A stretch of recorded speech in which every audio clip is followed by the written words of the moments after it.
You are watching Grace Television.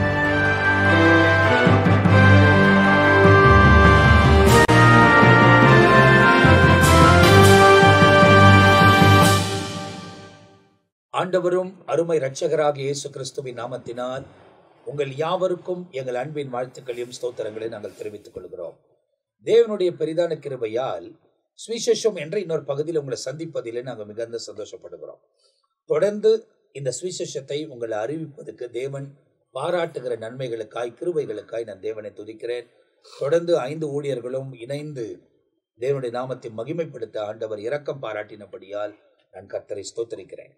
இந்த இடத்துல போன எபிசோட்ல, அதுக்கு முந்தின எபிசோட்ல நம்ம பார்க்கும்போது மத்தேயு எழுதின சுவிசேஷம் 6ஆம் அதிகாரம் 1ஆம் வசனத்திலிருந்து 4ஆம் வசனத்தில் ஒரு எபிசோடும் 5ஆம் வசனத்திலிருந்து 8வது வசனம் வரை போன பகுதியில் நாம் பார்த்திருக்கிறோம். இந்த பகுதியில் பரமண்டலங்களில் செய்யப்படுகிற அந்த ஜபத்தை சீஷர்களுக்கு தேவன் கற்றுக் கொடுத்ததை இந்த இடத்துல நாம் வாசிக்க கேட்க போகிறோம். இது 9ஆம் வசனத்தை துவங்கி 15ஆம் வசனம் வரை இவைகளை குறித்து நமக்கு தெளிவாக இங்கே சொல்லப்பட்டிருக்கிறது. அதை முதலாவது வாசிக்க கேட்க போகிறோம். அதை தொடர்ந்து நம்ம மத்தியில் பிஷப் ரெவரண்ட் பென்னி யோசை அவர்கள் அதை குறித்து நமக்கு விளக்க போகிறோம். நீங்கள் ஜெபம் பண்ண வேண்டிய விதமாவது, பரமண்டலங்களில் இருக்கிற எங்கள் பிதாவே, உம்முடைய நாமம் பரிசுத்தப்படுவதாக, உம்முடைய ராஜ்யம் வருவதாக, உம்முடைய சித்தம் பரமண்டலத்திலே செய்யப்படுகிறது போல பூமியிலேயும் செய்யப்படுவதாக. எங்களுக்கு வேண்டிய ஆகாரத்தை இன்று எங்களுக்கு தாரும். எங்கள் கடனாளிகளுக்கு நாங்கள் மன்னிக்கிறது போல எங்கள் கடன்களை எங்களுக்கு மன்னியும். எங்களை சோதனைக்குட்பட பண்ணாமல் தீமையினின்று எங்களை ரட்சித்துக் கொள்ளும். ராஜ்யமும் வல்லமையும் மகிமையும் என்றென்றைக்கும் உம்முடையவைகளே, ஆமேன் என்பதே. மனுஷருடைய தப்பிதங்களை நீங்கள் அவர்களுக்கு மன்னித்தால் உங்கள் பரமபிதா உங்களுக்கும் மன்னிப்பார். மனுஷருடைய தப்பிதங்களை நீங்கள் அவர்களுக்கு மன்னியாதிருந்தால் உங்கள் பிதா உங்கள் தப்பிதங்களையும் மன்னியாதிருப்பார். அப்போ இந்த பகுதிகளில் இருக்கிற இந்த வசனத்தை நாம் வாசிக்க கேட்டோம். இதை தொடர்ந்து இந்த நிகழ்ச்சியின் ஆரம்பத்தில் நம்மத்தில் பிஷப் ரெவரண்ட் பென்னி யோசை அவர்கள் நம்மோடு கூட பகிர்ந்து கொள்ள போகிறார். இந்த ஜெபத்தை குறித்து பார்க்கும் பொழுது நாம் 13வது வசனம் வரையிலும் என்னென்று கேட்டால் 9லிருந்து 13, அப்போ 9, 10, 11, 12, 13 5 வசனத்தை எடுத்து தியானிக்கும் பொழுது ஏறக்குறைய 23 குறிப்புகள் அதில் சொல்ல முடியும். 23 விதமாய் அதை பிரிக்கலாம். முதலாவதாக பார்க்கும் பொழுது உறவை காட்டுகிறது. எங்கள் பிதாவே, அப்போ என் தகப்பனே உறவு. அங்கீகாரம் என்று சொன்னால் பரலோகத்தில் இருக்கிறவர். அப்போ அவர் எங்க இருக்கா? பிதா எங்க இருக்காரு? பரலோகத்தில் இருக்கிறவர். 2வது அங்கீகாரம். 3வது போற்றுதல். அப்போ உறவு, பிதா எங்க இருக்கிறார்? பரலோகத்தில் இருக்கிறார். எப்படி போற்றுகிறாங்க அப்படின்னு பார்த்தா, உம்முடைய நாமம் பரிசுத்தப்படுவதாக. அப்போ அவரை என்ன பண்றாங்க? போற்றுகிறதாக பார்க்கும். அது மட்டுமல்ல, அப்படிக்கு 4வதாக எதிர்பார்ப்பு. அந்த ஜபத்தில் இருக்க எதிர்பார்ப்பு என்னன்னு கேட்டா, உம்முடைய ராஜ்யம் வரணும் ஐயா, அதான் எதிர்பார்ப்பு 4. 5வதாக பார்த்தா பொருத்தனை. அப்போ அந்த ஜபத்துல ஒரு பொருத்தனை என்னன்னு கேட்டா, உம்முடைய சித்தம் செய்யப்பட வேண்டும். அப்போ எங்களுடைய ஆசை என்னன்னு கேட்டா, உம்முடைய சித்தம் தான் இந்த உலகத்துல செய்யப்படணும், என்னுடைய வாழ்க்கையிலும் செய்யப்பட வேண்டும் என்பது பொருத்தனையா இருக்குது. அதன் பிறகு 6வதாக உலகத்திற்கு, முழு உலகத்திற்கும் என்று சொல்லி, பூமியிலே என்று சொல்லப்பட்டிருக்கிறது. என்று சொன்னால் அந்த சித்தம் தனிப்பட்ட மனுஷனுடைய வாழ்க்கையில் மட்டுமல்ல, பூமி எங்கும் உலகம் முழுவதும் செய்யப்பட வேண்டும். 7வது உறுதி. என்ன உறுதி என்று பார்த்தால், பரலோகத்திலே செய்யப்படுகிறது போல என்ன செய்யப்படணும்? பூமியிலும் செய்யப்பட வேண்டும். இது 7வது. அப்போ 8வது என்னன்னு கேட்டா விண்ணப்பம். என்னன்னு கேட்டா எங்களுக்கு தாரும், அதான் விண்ணப்பம். அப்போ இந்த 8வது பகுதியை பார்த்தா விண்ணப்பம் பண்றாரு, எங்களுக்கு என்று சொல்லி விண்ணப்பம். அப்போ என்னையா விண்ணப்பம்? எங்களுக்குன்னு கேட்கிறார். தேவை என்ன தேவை என்று பாருங்க. எங்களுக்கு வேண்டிய ஆகாரம். இப்போ விண்ணப்பம் பண்றாரு. என்னத்தை இப்போ அந்த விண்ணப்பத்துல என்னையாவும் தேவை அப்படின்னு சொன்னா, எங்களுக்கு வேண்டிய ஆகாரத்தை எங்களுக்கு இன்றைக்கு தாரும். அது மட்டுமல்லாதபடிக்கு தவறுதலுக்கு வருந்துவது. அப்ப அந்த ஜபத்துல எல்லாம் இருக்கு. என்ன வருத்தம் பண்றாங்கடா? எங்களை மன்னியும். ஏன்னு கேட்டா, நாங்க பாவம் செய்தோம், நாங்கள் பாவிகள், எங்களை மன்னியும் என்று சொல்லி மன்னிப்பு கேட்கிறதை பார்க்கிறோம். அதுக்கு அடுத்து அந்த ஜெபத்துல ஒரு கடமை இருக்கு.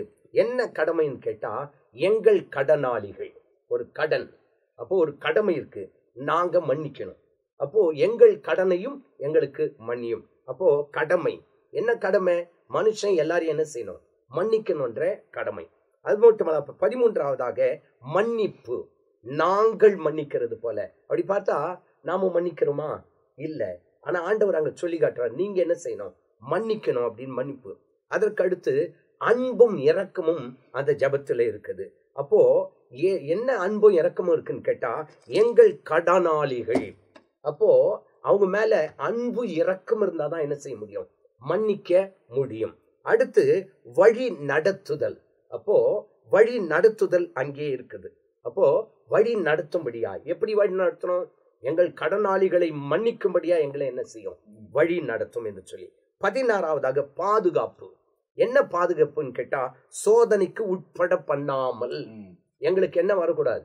நாங்க சோதனைக்குள்ள போய் சிக்கிடாத படிக்கு எங்களை என்ன செய்யுங்க? பாதுகாத்து கொள்ளும் அப்படின்ற ஒரு பாதுகாப்பு. 17ஆவதாக பார்க்கும்போது ரட்சிப்பு, எங்களை ரட்சித்து கொள்ளும். அப்ப எங்களுக்கு ஒரு ரட்சிப்பு அவசியம் வேணும். அப்போ எங்களை ரட்சித்து கொள்ளும் அப்படின்னு. அப்போ எதிலிருந்து ரட்சித்து கொள்ள வேண்டும் என்று பார்த்தால் ஒரு நீதி இருக்கு. ரட்சிப்பு ஒரு நீதியோடு தான் செய்வாரு. எல்லாரையும் இது பண்ண மன்னிக்கிறவங்கள தான் ரட்சிப்பார். அப்போ என்ன நீதின்னு கேட்டா, தீமை நின்று எங்களை என்ன பண்ணு? ரட்சியும் ஆண்டவரே. அடுத்து விசுவாசம் அங்க இருக்கு. அந்த ஜபத்துல விசுவாசம் இருக்கு. என்ன விசுவாசம் கேட்டா, ராஜ்யம் உம்முடையது, எங்களுடையது கிடையாது. ராஜ்யம் உம்முடையது. அது மட்டுமல்ல, அப்படிக்கு தாழ்மையை அந்த ஜபம் காட்டுது. என்ன தாழ்மைன்னு கேட்டா, வல்லமையும் ராஜ்யமும் வல்லமையும் மகிமையும். அப்ப என்ன அர்த்தம்? எங்களது கிடையாது ஆண்டவரே, அது உம்முடையது என்று சொல்லி தாழ்மையை அங்கே வெளிப்படுத்தி காட்டுகிறது. அடுத்து அந்த ஜபம் பக்தியை வெளிப்படுத்தி காட்டுகிறது.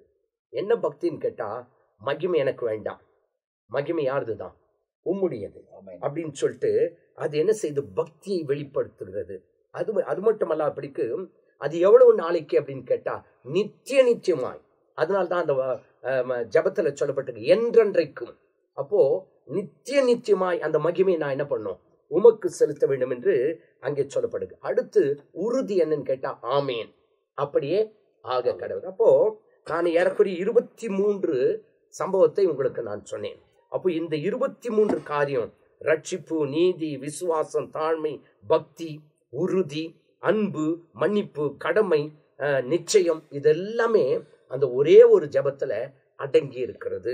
அது மட்டுமல்ல, அப்படிக்கு அடுத்தபடியாக சொல்லணும்னாக்கா, அந்த பரமண்டலங்களில் இருக்க எங்கள் பிதாவே என்று சொல்லுகிற ஜபத்தை இன்னும் சொல்லணும்னாக்கா ஒரு 7 விதமா பிரிக்க முடிகிறது. எப்படின்னு கேட்டா, முதல் 3 விண்ணப்பங்கள் கர்த்தரை பற்றியதா இருக்குது. அப்ப என்ன அர்த்தம் கேட்டா, பரமண்டலங்கள் இருக்க எங்கள் பிதாவே, உம்முடைய நாமம் பரிசுத்தப்படுவதாக, உம்முடைய ராஜ்யம் வருவதாக. 3 காரியங்கள் அங்க என்னன்னு கேட்டா, கர்த்தருக்குரியதாய் அல்லது தேவனுக்குரியதா இருக்கு. அடுத்த 4 பகுதியை பார்க்கும்போது, எங்களுக்கு வேண்டிய ஆகாரத்தை எங்களுக்கு தாரும், எங்கள் கடனாளிகளுக்கு நாங்கள் மன்னிக்கிறது போல எங்கள் கடன்களை மன்னியும், எங்கள் சோதனைக்கு உட்பட பண்ணாமல் தீமை நின்று ரட்சித்துக் கொள்ளும், ராஜ்யமும் வல்லமையும் மகிமையும் உம்முடையதே. 4 பிரிவாய் அதை பிரிக்கலாம். முதல் 3, அதன் பிறகு 4. இந்த 4 பிரிவையும் பார்க்கும்போது ஏறக்குறைய 23 கருத்துக்கள் அடங்கின அந்த ஜபமாயிருக்குது.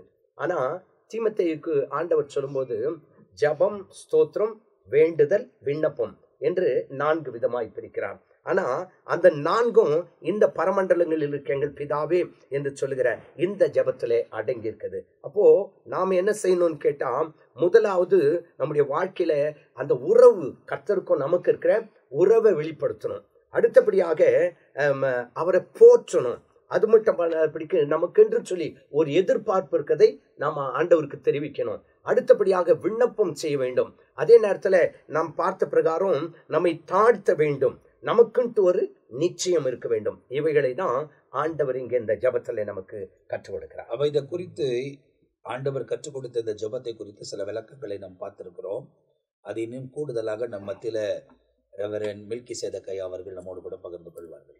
தொடர்ச்சியாக பரமண்டலங்களுடைய ஜபம், ஜபிக்க வேண்டிய விதத்தை இயேசு நமக்கு கற்றுக் கொடுக்கிறார். அதாவது மெத்தட்ஸ் ஆஃப் த பிரேயர், ஜபிக்க வேண்டிய விதமாவது. ஆண்டவர் நீங்க சொல்லும் பொழுது நீங்கள் ஜபம் பண்ண வேண்டிய விதமாவது, எப்படி ஜபிக்க வேண்டும், டு அட்ரஸ் எப்படி, ஃப்ரம் அட்ரஸ் எப்படி அப்படின்னு சொல்லி ஆண்டவர் ஒரு மெத்தட்ஸை கற்றுக் கொடுக்கிறார்.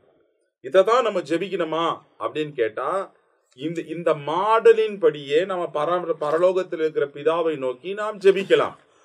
ஆனா இதையே ஜபமாகவே இதையே நாம் செய்ய வேண்டும் என்று பொருள் அல்ல.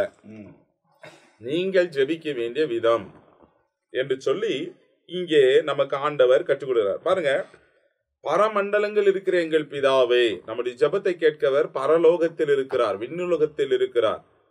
அவர் சொல்லும்போது சொன்ன உம்முடைய நாமம் பரிசுத்தப்படுவதாக. ஆண்டவர் சொல்றார் அவர் பரிசுத்தர்.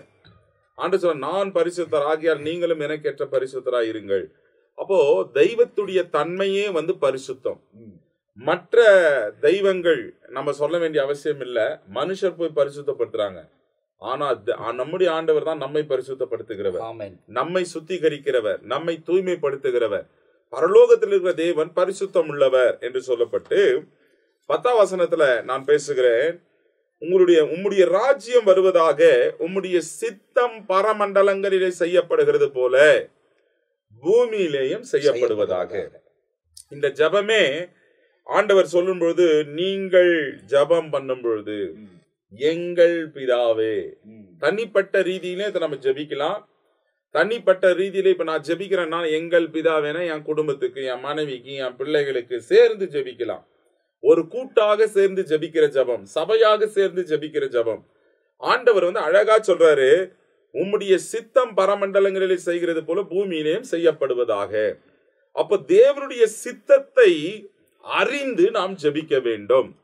கொலோசியர்ல 1ஆம் அதிகாரம் 9வது வசனம், இது நிமித்தம் நாங்கள் அதை கேட்ட நாள் முதற்கொண்டு உங்களுக்காக இடைவிடாமல் ஜபம் பண்ணுகிறோம். நீங்கள் எல்லா ஞானத்தோடும் ஆவிக்குரிய விவேகத்தோடும் அவருடைய சித்தத்தை அறிகிற அறிவினாலே நிறையப்படவும்.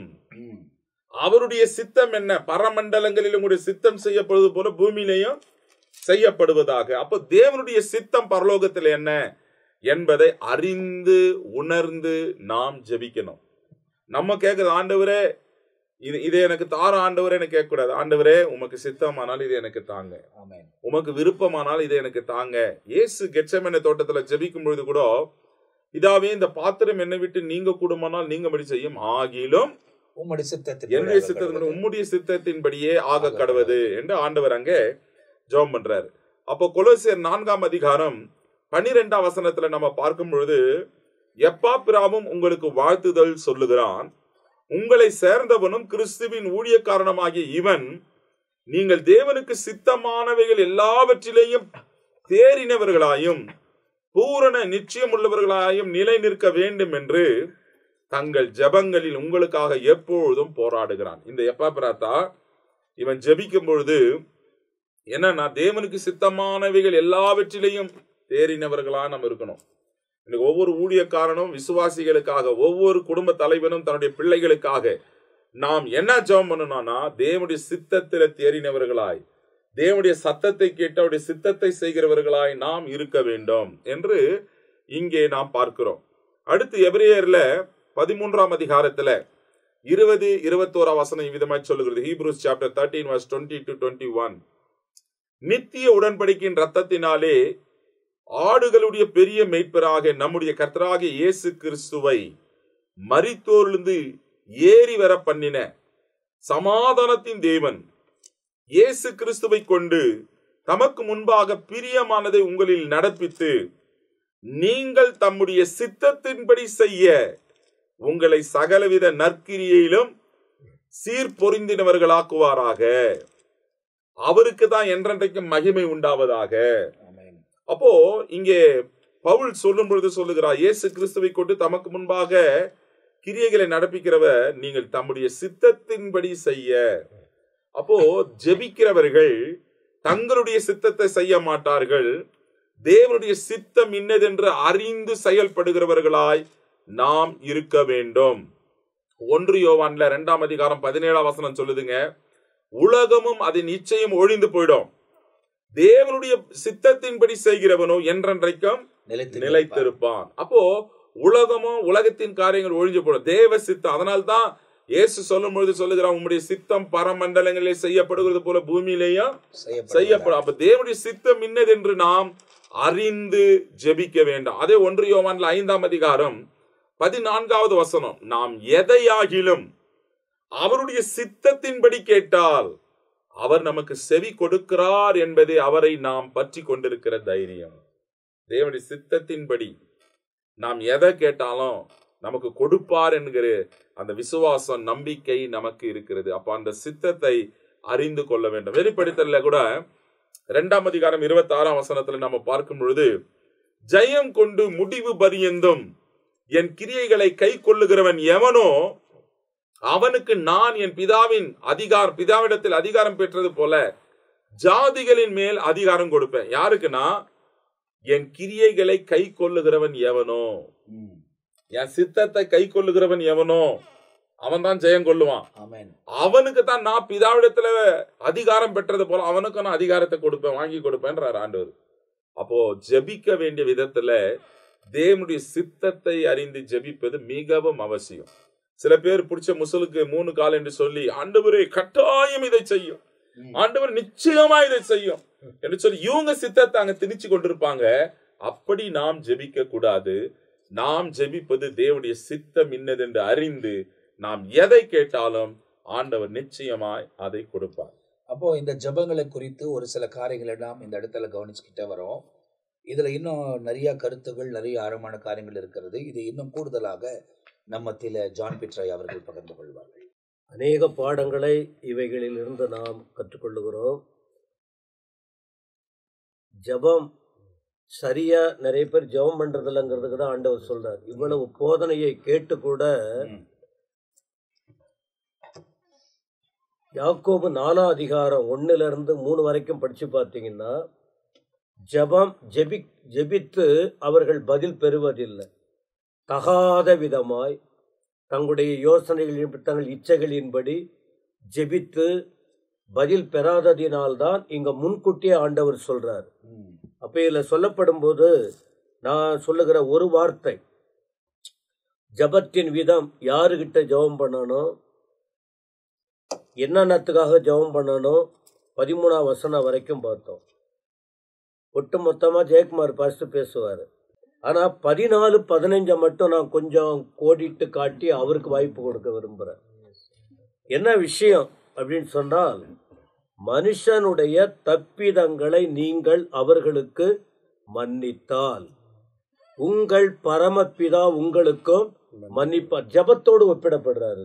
அப்ப ஜபத்துக்கும் மன்னிப்புக்கும் தொடர்பு இருக்கிறது. ஜபத்துக்கும் மன்னிப்புக்கும். தவறு எல்லாருடைய வாழ்க்கையில வருது. பொதுவா எல்லா உலகத்தில் பிறந்த அத்தனை மனுஷரும் ஏதோ ஒரு விதத்தில் தவறு செய்வாங்க, குற்றங்கள் இருக்கு. ஆனா ஜெபிக்கிறவங்க என்ன பண்ணணும்னா, மற்றவங்க குறைகளை மன்னிக்காம அவைகளை மனதில் வைத்துக்கொண்டு நீங்க ஜெபிக்க ஆரம்பித்தால் உங்களுக்கு பதில் வராது. பதில் வராதது மட்டுமல்ல, உங்களுக்கு மன்னிப்பு கிடைக்காது. அப்ப நீங்க ஜெபம் பண்ணியும் பிரயோஜனம் இல்லை என்பதுதான் இந்த வசனம் சொல்லப்பட்டிருக்கிற விஷயம். அதான் இங்க சொல்லுது. அப்ப இத ஆண்டவர் இங்க சொன்னவர் அடுத்து என்ன சொல்றாரு, மார்க் 11ஆம் அதிகாரத்தின் 24-26 வரைக்கும் ஆண்டவர் சொல்லும் போது, மார்க் 11:24 என்ன சொல்றாரு. சரி, அங்க என்ன சொன்னாரு, நீங்கள் ஜெபம் பண்ணும் போது, நீ தர்மம் செய்யும் போது தனிப்பட்ட விதம், நீ ஜெபம் பண்ணும் போது அப்படின்னு சொன்னாரு. ஆனா இங்க நீங்கள் ஜெபம் பண்ணும் போது ஜெபிக்க வேண்டும், முக்கியம். அந்த ஜெபத்துல நீங்க கொண்டு வர வேண்டிய விஷயம் என்ன, முதல்ல விசுவாசம் வேணும்.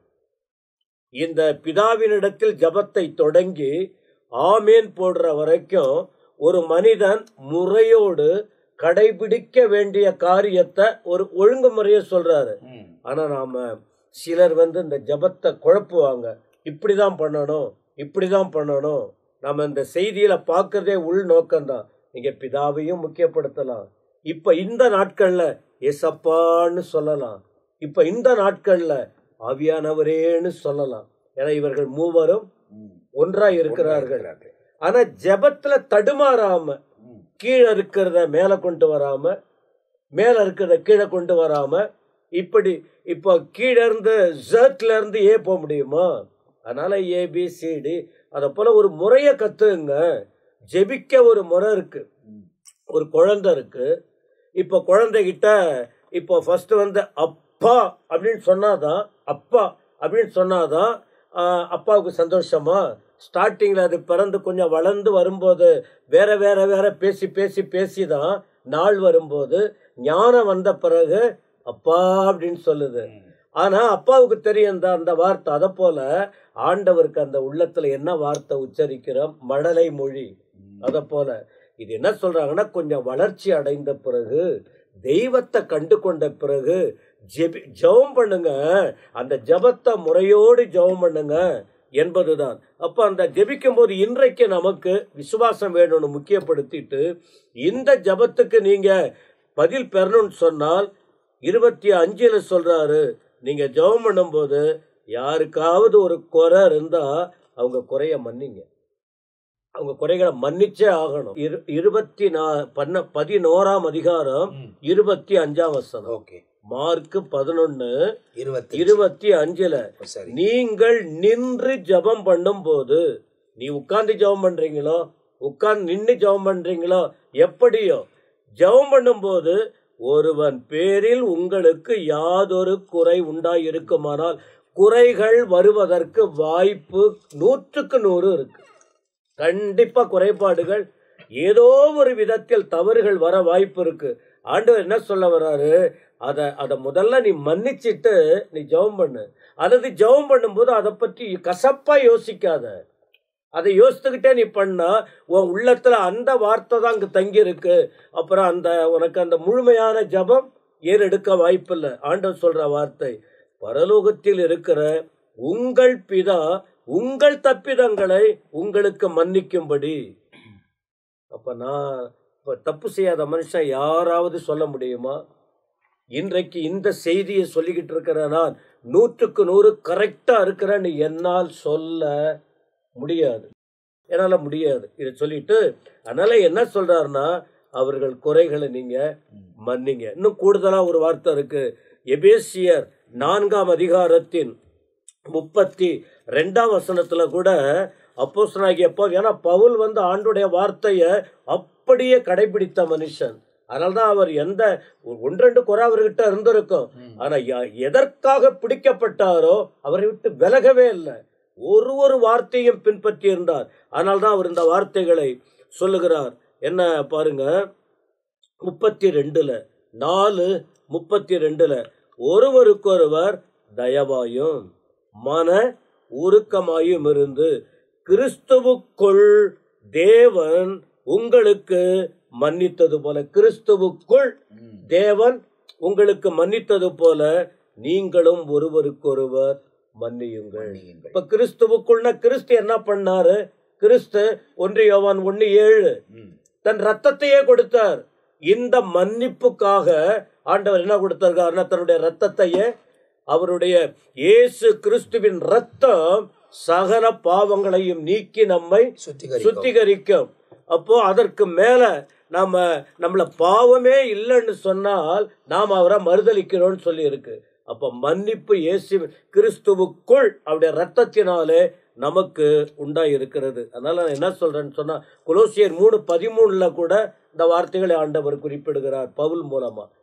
கொலோசியர் 3ஆம் அதிகாரத்தின் 13ஆம் வசனத்தில் 3:13 ஒருவரையொருவர் தாங்கி ஒருவர் பேரில் ஒருவருக்கு குறைபாடு உண்டானால் கிறிஸ்து உங்களுக்கு மன்னித்தது போல. பிதா கிறிஸ்துவுக்குள் மன்னிக்கிறாரு, கிறிஸ்துவும் மன்னிக்கிறார். மன்னித்தது போல நீங்களும் ஒருவருக்கொருவர் மன்னியுங்கள். அதனால மன்னிக்க கூடாத குறைகள் ஒண்ணுமே இல்லை. நம்ம அவர் நேசித்திருக்காரு. ஒருவேளை தாய் தகப்பன் தப்பு பண்ணி இருப்பாங்க, சில நேரத்துல மனைவி தப்பு பண்ணி இருப்பாங்க, பிள்ளைகள், உடன் ஊழியர்கள், கூட இருக்கிறவங்க, நாம அதையே வச்சுக்கிட்டு அவங்கள ஒதுக்கிடக்கூடாது. ஒரு தகப்பனின் உணர்வோடு அவர்களை ஏற்றுக்கொண்டு மன்னிக்கும் போது மன்னிப்பு பெறுறவங்களும் ஜாக்கிரதையா இருக்கணும், அதுக்கு பாத்திரவானா இருக்கணும். நாம மன்னித்தால் நமக்கு அதுல மிகுந்த சந்தோஷம் இருக்கு. அதற்கு தகுந்த உதாரணம் என்ன தெரியுமா? இளைய குமாரனை தகப்பன் எந்த அளவுக்கு மன்னித்து ஏற்றுக்கொண்டார், அது நமக்கு பாடமாக இருக்கிறது.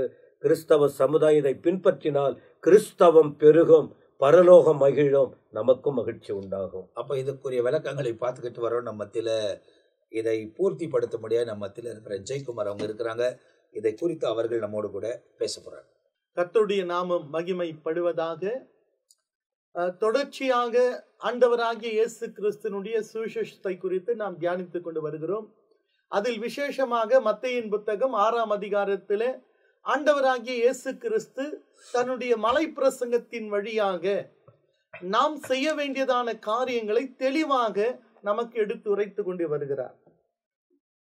அதில் விசேஷமாக நாம் பார்க்கும் பொழுது ஜெபத்தை குறித்து 6ஆம் அதிகாரத்திலே 5ஆம் வசனத்திலிருந்து 13ஆம் வசனம் வரைக்கும் தெளிவாக ஜெபத்தை குறித்து இயேசு கிறிஸ்து தன்னுடைய மலை பிரசங்கத்தின் வழியாக நமக்கு பல காரியங்களை குறித்து கற்றுக் கொடுக்கிறார். அதில் 5ஆம் அதிகாரத்தில் இப்படி யாருடைய ஜெபம் என்று சொல்லப்படுகிறது, மாயக்காரனை போல ஜெபிக்காத. அதே போல 7ஆம் வசனத்தை வாசித்த பொழுது அஞ்ஞானிகளைப் போல வீண் வார்த்தைகளை நீங்க அலப்பாதீங்க. அப்போ இந்த 5க்கு 6 விளக்கத்தை சொல்றாரு, 7ஆம் வசனத்துக்கு 8ஆம் வசனத்தை விளக்கத்தை சொல்றாரு. இதை சொல்லின ஆண்டவராகிய இயேசு கிறிஸ்து நாம் ஜெபிக்க வேண்டியதான முறை, அதனுடைய காரியத்தை தெளிவாக நமக்கு ஆண்டவர் இந்த பிரசங்கத்தின் வழியாக கற்றுக் கொடுக்க. வசனம் 9 வாசித்து பார்க்கும் பொழுது, நீங்கள் ஜெபம் பண்ண வேண்டிய விதமாவது. அப்படி என்றால் நல்லா தெரிஞ்சுக்குங்க, இந்த ஜெபத்தை குறித்து இயேசு சொல்லும் பொழுது நீங்கள் ஜெபம் பண்ண வேண்டிய விதம் ஒண்ணு இருக்கு. அப்படி என்றால் ஜெபத்துக்கு ஒரு விதம், ஒரு மெத்தட் இருக்கு. நாம் மனம் போன போக்கில எப்படிலாம் ஜெபிக்கலாம் என்று நினைத்து விடக் கூடாது. ஜெபிப்பதற்கென்று சொல்லி கர்த்தர் ஒரு மெத்தட், ஒரு காரியத்தை தன் ஜெபத்தின் வழியா எப்படி செய்ய வேண்டும் என்பதை குறித்து இந்த பிரசங்கத்தின் வழியாக நமக்கு கற்றுக் கொடுக்கிறார். இதுல 9ஆம் வசனத்தையும் 10ஆம் வசனத்தை பார்க்கும் பொழுது 3 காரியங்கள் அங்கு மையப்படுத்துகிறார். ஒன்று, உம்முடைய நாமம். 9ஆம் வசனத்துல உம்முடைய நாமம். 2வது பார்க்கிறோம் 10ஆம் வசனத்துல உம்முடைய ராஜ்யம். அதிலே பார்க்கும் பொழுது உம்முடைய சித்தம். உம்முடைய நாமம், உம்முடைய ராஜ்யம், உம்முடைய சித்தம். 3 காரியத்தை மேன்மைப்படுத்தி இங்கு சொல்லப்படுகிறது. அந்த ஜெபம் பண்ண வேண்டிய விதமாவது என்று சொல்லும் பொழுது, பரமண்டலத்தில் இருக்கிற எங்கள் பிதாவே. அப்படி என்றால் நம்முடைய பிதாவாகிய தேவன் எங்கே இருக்கிறார்? சங்கீதம் 115 வாசித்து பார்க்கும் பொழுது நம்முடைய பிதாவாகிய தேவன் பரலோகத்தில் இருக்கிறார் என்று தெளிவாக எடுத்துரைக்கப்பட்டிருக்கிறது. நாம் ஆராதிக்கிற தேவனாகிய கர்த்தர் பரலோகத்தில் இருக்கிறார். பரலோகம் என்பது பிதாவின் வீடு. இயேசு கிறிஸ்து சொல்வாரு, என் பிதாவின் வீட்டிலே அநேக வாசஸ்தலங்கள் உண்டு, அப்படி இல்லாது இருந்தால் நான் உங்களுக்கு சொல்லி இருப்பேன். நான் போய் உங்களுக்காக ஒரு ஸ்தலத்தை ஆயத்த பண்ணின பின்பு நான் இருக்கிற இடத்திலே நீங்களும் இருக்கும்படி நான் மறுபடியும் வருவேன். அப்படி என்றால் பரலோக ராஜ்யம் என்பது பிதாவின் வீடு. பூமியில இயேசு கிறிஸ்துவின் வீடு எது? தேவாலயம். என்னுடைய வீடு எல்லா ஜனங்களுக்கும் ஜெப வீடு எனப்படும். அப்படி என்றால் பரலோகம் என்பது பிதாவின் வீடு, பூலகத்திலே இயேசு கிறிஸ்துவின் வீடு தேவாலயம். அப்போ பரமண்டலத்தில் இருக்கிற எங்கள் பிதாவே, நாம் ஆராதிக்கிற தேவன், வானத்தையும் பூமியை படைத்த தேவன், அவர் பரலோகத்தில் வாசமாய் இருக்கிறார். அப்ப அந்த பரலோகத்தில் இருக்கிற எங்கள் பிதாவே, அப்போ நம்முடைய ஜெபம் யாரை நோக்கி இருக்கணும்? பிதாவை நோக்கி. ஆண்டவர் இப்பொழுது இந்த கிருபையின் காலத்துல இயேசு கிறிஸ்துவை இரட்சகராக ஏற்றுக்கொண்டு அவர் மூலமாக பிதாவை நோக்கி நாம் ஜெபிக்கிறோம் அல்லவா? ஆவின் ஒத்தாசை கொண்டு ஆண்டவராகி இயேசு கிறிஸ்துவின் நாமத்தின் மூலமாக பிதாவை நோக்கி ஜெபிக்கிறதான ஜெப வாழ்க்கையில நாம் இருந்து கொண்டு இருக்கிறோம். பரலோகத்தில் இருக்கிற எங்கள் பிதாவே உம்முடைய நாமம் பரிசுத்தப்படுவதாக. அப்போ இந்த ஜெபத்தில ஆண்டவராகிய இயேசு கற்றுக் கொடுக்கிற ஒரு காரியம் என்னன்னு சொன்னா, உம்முடைய நாமம் பரிசுத்தப்படுவதாக. அப்போ இந்த பூமியில அவருடைய நாமம் மகிமைப்படணும். ஆமென். அதைத்தான் ஆண்டவராகிய தேவன் இஸ்ரவேல் ஜனங்கள் எகிப்து தேசத்திலிருந்து மீட்கப்பட்ட பிறகு அவர்கள் செய்ய வேண்டிய ஒரு காரியத்தை மோசேயின் மூலமாக ஆண்டவர் தெளிவாக இவர்களுக்கு கற்றுக் கொடுக்கிறார். யாத்திராக புத்தகம் 20ஆம் அதிகாரம் 22ஆம் வசனத்து 22 24 வரை வாசித்து பாருங்க. மீட்கப்பட்ட ஜனங்கள் செய்ய வேண்டிய ஒரு காரியத்தை ஆண்டவர் கற்றுக் கொடுக்கிறார். அப்பொழுது கர்த்தர் மோசே நோக்கி, நீ இஸ்ரவேல் புத்திரோடு சொல்ல வேண்டியது என்னவென்றால், நான் வானத்திலிருந்து உங்களோடு பேசினேன் என்று கண்டீர்கள். நீங்கள் எனக்கு ஒப்பாக வெள்ளினாலும் தெய்வங்களையும் பொன்னினால தெய்வங்களையும் உங்களுக்கு உண்டாக்க வேண்டாம். மண்ணினாலே பலிபீடத்தை எனக்கு உண்டாக்கி அதின் மேல் உங்கள் ஆடுகளையும் உங்கள் மாடுகளையும் சர்வாங்க தகன பலியாகவும் சமாதான பலியாகவும் செலுத்துவாயாக. நான் என் நாமத்தை பிரஸ்தாபப்படுத்தும் எந்த ஸ்தானத்திலும் உன்னிடத்திலே வந்து உன்னை ஆசீர்வதிப்பேன். இந்த இடத்துல மீட்கப்பட்ட ஜனங்களுக்கு தேவன் மோசேயின் மூலமாய் அந்த மீட்கப்பட்ட ஜனங்களுக்கு கற்றுக் கொடுத்த ஒரு காரியம், மண்ணினாலே பலிபீடத்தை எனக்கு உண்டாக்கி அதின் மேல் உன் ஆடுகளையும் மாடுகளையும் சர்வாங்க தகன பலியாக சமாதான பலியாக செலுத்துவாயாக. நான் என் நாமத்தை பிரஸ்தாபப்படுத்தும் எந்த ஸ்தானத்தில் உன்னிடத்தில் வந்து உன்னை நானே ஆசீர்வதிப்பேன். அப்படின்னா என்ன அர்த்தம்னா, அந்த பூமியில நாம் அவருடைய நாமத்தை மாத்திரம் உயர்த்துகிறவர்களாக இருக்கணும். இயேசு கிறிஸ்துவினால மீட்கப்பட்ட நாம் இந்த உலகத்தில எல்லா நாமத்துக்கும் மேலான நாமம் இயேசு கிறிஸ்துவின் நாமம். ரட்சிக்கப்படுவதற்கு அவருடைய நாமம் அல்லாமல் வேறொரு நாமம் கொடுக்கப்படல. என் நாமத்தில் நீ எதை கேட்டாலும் அதை நான் செய்வேன் என்று சொல்வார். எபிரேயர் 13:15 தேவன் சொல்லி இருக்கிறார், ஆதலால் அவருடைய நாமத்தை துதிக்கும் உதடுகளின் கனியாகிய ஸ்தோத்திர பலியை அவர் மூலமாய் எப்போதும் தேவனுக்கு செலுத்த கடுவோம் என்று வேதம் நமக்கு எடுத்து உரைக்கிறது. அப்படி என்றால் அவரை தொழுது கொள்கிற நாம் இயேசு கிறிஸ்துவின் வழியாக நமக்கு கற்றுக் கொடுக்கிற ஒரு காரியம், அவருடைய நாமத்தை இந்த பூமியில இருக்கிற நாம் அவர் நாமத்தை மகிமைப்படுத்தும். ஸ்தோத்திர பலியிடுகிறார், அவர் நாமத்தை மகிமைப்படுத்துகிறார். அப்போ நாம் செய்கிற எந்த காரியமானாலும் அவருடைய நாமத்துக்கு மகிமைக்கென்று செய்கிறோமா என்பதை முக்கியமா நம்ம பார்க்கணும். சுயநலத்துக்காக சுய பிரயோஜனத்துக்காக எதை செய்தாலும் அது எந்த பிரயோஜனமே இல்லை.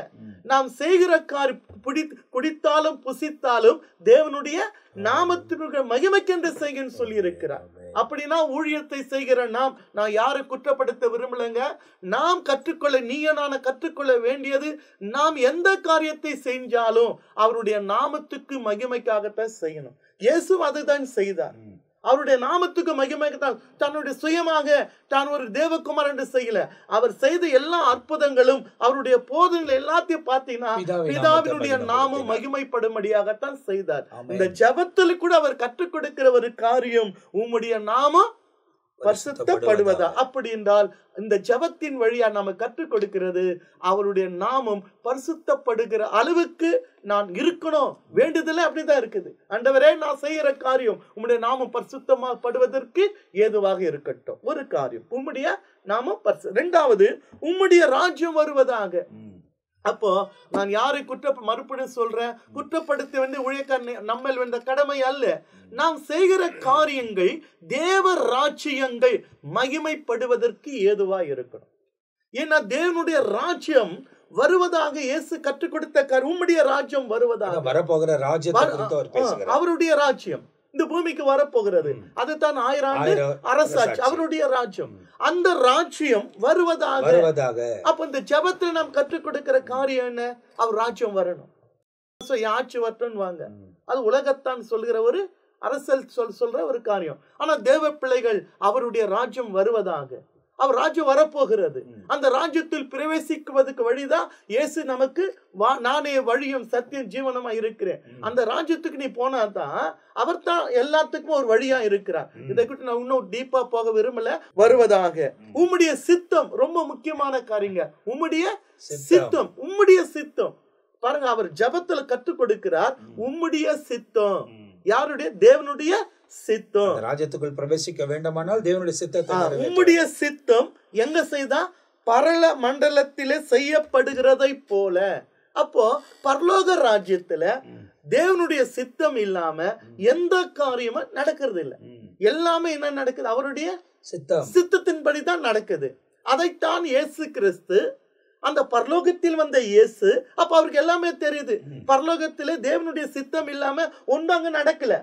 அவர் அங்க இருக்கிற ஆதியிலே வார்த்தை இருந்தது, அந்த வார்த்தை தேவனாயிரு, அந்த தேவனுக்கு அந்த வார்த்தை தேவனோடு கூட இருந்தார். அந்த வார்த்தை மாம்சமாகி சத்தியத்தினாலும் கிருபை நிறை நமக்குள் வாசம் செய்தார். அவருக்கு தெரியுது பரலோக ராஜ்யத்துல எல்லாமே தேவனுடைய சித்தம் தான் நடக்குது.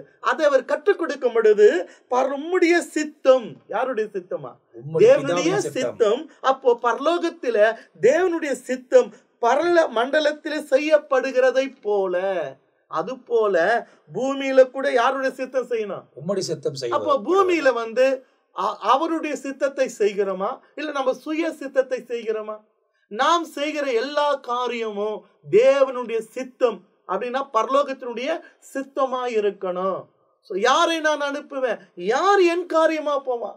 ஆண்டவர் ஏக்கம். யாரை நான் அனுப்புவேன்? கூடவே யார் என் காரியமா? இப்ப நான் போற ஊழியத்துக்குன்னு சொன்னா அவருடைய நோக்க, அவருடைய காரியமா போறோமா, இல்ல என் சுயநலத்துக்காக நான் போறேன்னா? இப்ப நான் ஊழியம் செய்யறேன்னா தேவனுடைய சித்தத்துக்காக செய்யறேன்னா, இல்ல என் சுயநலத்துக்காக நான் செய்யறேன்னா?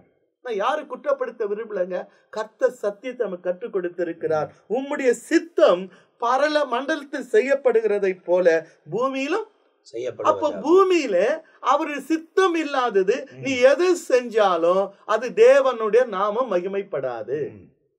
ஏன்னா அவருடைய சித்தத்துக்காக நான் செய்யணும், சுயநலத்துக்காக நம்ம எதையுமே செய்யப்படும். ஏன்னா அழைப்பை பெற்றவர்கள், தேவன் எதற்காக அழைத்தாரோ அந்த அழைப்பை பெற்றவர்கள் தேவ சித்தத்துக்காக செய்தால ஒழிய தேவநாமம் மகிமைப்படாது. உதாரணம் சொன்னா, இந்த நியாயாதிபதிகள் காலத்துல இந்த நியாயாதிபதினா ரட்சகர் என்று சொல்லுவாங்க. அப்போ 14 நியாயாதிபதி சொல்லுவாங்க. அதில் பெரும்பாலான நியாயாதிபதி என்ன செய்தாங்கன்னாக்கா, தான் பிள்ளைங்களுக்காக கொவ்வேறு கழுதைகளை வாங்குவதற்கும், தன் பிள்ளைகளுக்காக பெண் கொள்வதற்கும், மாப்பிள்ளை தேடுறதுக்கும் இதைத்தான் செலவழிச்சாங்களா, வேற எதுவுமே செய்யல. அவர்கள் எதற்காக ரட்சிக்க, அவர்கள் இஸ்ரேல் மக்களை அடிமதளத்தில் இருந்து மீட்கும் பொருளாக தேவன் நியாயாதிபதி ஏற்படுத்தினார். ஆனா பெரும்பாலான நியாயாதிபதி பார்க்கும் பொழுது அது வசனம் தெளிவா இருக்குது. 30 கொவ்வேறு கழுதுனா, இந்த கால் என்ஃபீல்டு மாதிரி கோவேரி கழுதைகளை வாங்க தேடினார்கள், பெண் கொண்டார்கள், பெண் தேடின்னு போனால மாப்பிள்ளத்தை இதுக்கே தான் செலவழிச்சா. இது தேவனுடைய சித்தம் இல்ல. அழைப்பை செய்யாம, தேவ சித்தம் இல்லாம சுயநலத்துக்காக ஓடினாங்க. நம்ம யாரும் குற்றப்படுத்த வேண்டிய அவசியம் இல்ல. ஊழியர்களாக நாம் செய்ய வேண்டிய காரியத்தை செய்யணும். புரியுதுங்களா?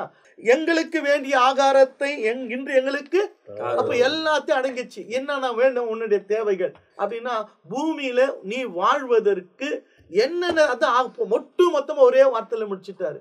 இதுல நம்ம விளக்கி சொல்லலாம்.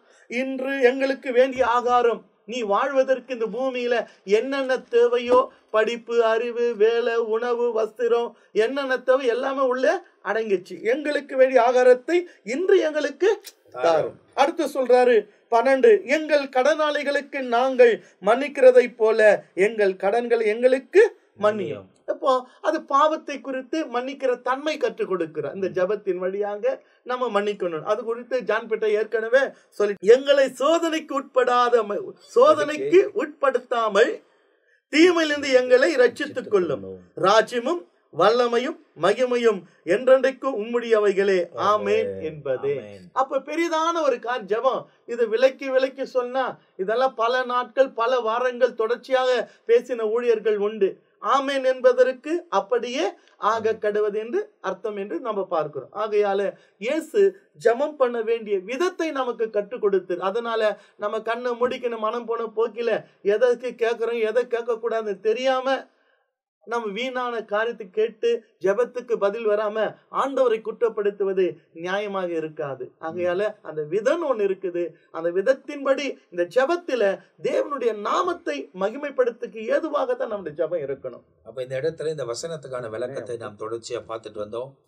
விளக்கங்களை நாங்க ஊழியக்காரர்கள் மூலியமாய் கர்த்தர் நம்மோடு கூட பேசியிருக்கிறார். 14-15 வசனத்தை நீங்க பார்ப்பீங்க அப்படின்னு சொன்னாக்கா, பரலோகத்தில் இருக்கிற உங்கள் பிதா உங்களுடைய தப்பதிகளை மன்னிக்கிறது போல் நீங்களும் மன்னித்திடுங்க. அப்படி நீங்க மன்னிக்கலைன்னா அவர் உங்களை மன்னிக்க மாட்டார் என்பதை சொல்லி அந்த பகுதி முடிகிறது. அப்போ நாம் பிறரை மன்னிக்கும் போது நம்முடைய குறைகள் எல்லாம் நாம் அவர்கிட்ட போய் அறிக்கை செய்யும் போது அவைகளை மன்னிக்கிறார். அப்போ அதுக்கான நிறைய ஓமைகள் எல்லாம் பைபிளில் கொடுக்கப்பட்டிருக்கு. போக போக நம்ம பார்க்க போகிறோம். இந்த பகுதியை இந்த நாளில் தியானிப்பதற்கு தேவன் நமக்கு உதவி செய்தார். ஊழியக்காரர்கள் நம்மத்தில் கொண்டு வந்து தொடர்ச்சியாய் இந்த பகுதியில் முன்னேறி கடந்து போக கர்த்தர் கிருபை தந்திருக்கிறார். நாம் தொடர்ந்து அவனுடைய வருகை வரைக்கும் இல்லை உயிரோடு கூட கர்த்தர் வைக்கிற வைக்கும் தொடர்ந்து வசனங்களை விதைத்து கொண்டே இருக்க போகிறோம். வசனங்களை வாசிங்க, வசனத்தை கை கொள்ளுங்க. கடைசி மணி நேரத்தில் வாழ்ந்து கொண்டிருக்கிறோம். இந்த கடைசி மணி நேரத்தில் உலகத்தில் இருக்கிற காரியங்கள் எல்லாம் பார்த்தாலும் இங்க போதிக்கிறபடி அவர் உபதேசங்களை கை கொள்ளுங்கள். அந்த உபதேசங்களை கை கொண்டு நடந்தாலே போதும். எந்த நேரத்தில் எது நடந்தாலும் தேவனோட மத்திய ஆகாயத்தில் ஏற்றுக்கொள்ளப்பட கர்த்தர் கிருபை தருவார். அதுக்காக காத்திருங்க, அதுக்காக எதிர்பாருங்க. ஆண்டவர் பெரிய காரியங்களை செய்வார். அடுத்த எபிசோட்ல சந்திக்கிற வரை நாங்கள் எல்லாரும் உங்ககிட்ட விடை பெறுகிறோம். கர்த்தர் உங்களை ஆசீர்வதிப்பாராக. ஆமென். ஆமென்.